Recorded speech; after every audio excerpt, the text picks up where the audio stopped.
safidy voasoratra anarana 7 968 321 iraika amby roapolo sy telonjato sy valo arivo sy enin'alina sy vietsy sy fito tapitisa.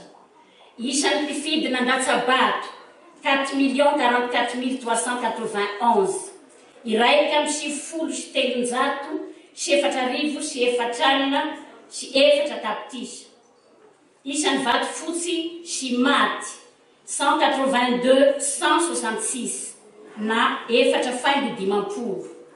Enina amby enimpolo amby zato sy roa arivo sy valo alina sy ray hetsy na efatra faingo dimampolo isanjato. Isan'ny vato manan-kery 3 862 225 na 95,50%. Dimy amby roapolo sy roanjato sy roa arivo sy enin'alina sy valo hetsy sy telo tapitisa tapandraisana anjara dimampolo faingo enina amby fitopolo isanjato. Isan'ny vato azo mipilatsaka ho fidina tsirairay ny candidat Rajaonary Mampianina Rakoto Arimanana Hery Martial 2 066 103 telo amby zato sy enina arivo sy enin'alina sy roa tapitisa na telo amby dimampolo faingo dimampolo isanjato. Ny candidat Robinson Jean-Louis 1 796 122 roa amby roapolo amby zato sy enina arivo sy sivy alina sy fito hetsy sy ray tapitisa enina amby efapolo faingo dimampolo isanjato.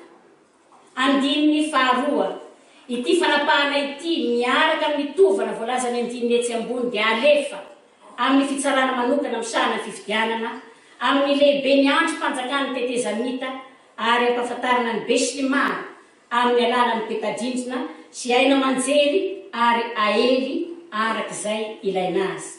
Natao teto Antananarivo ny zoma 3 janoary 2024.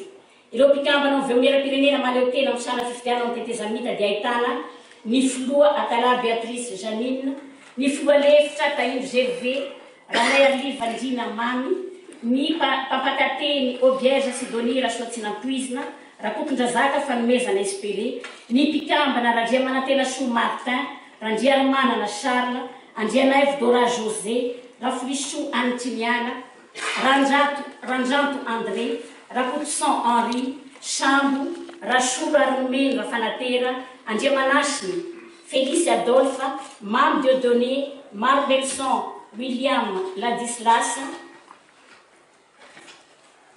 Ragnarivo Mirina Marie Sylvia, Masimana Manantsoa, Andriamianta Fanomezantsoa Benjamin, Jean Manzani, bienvenue.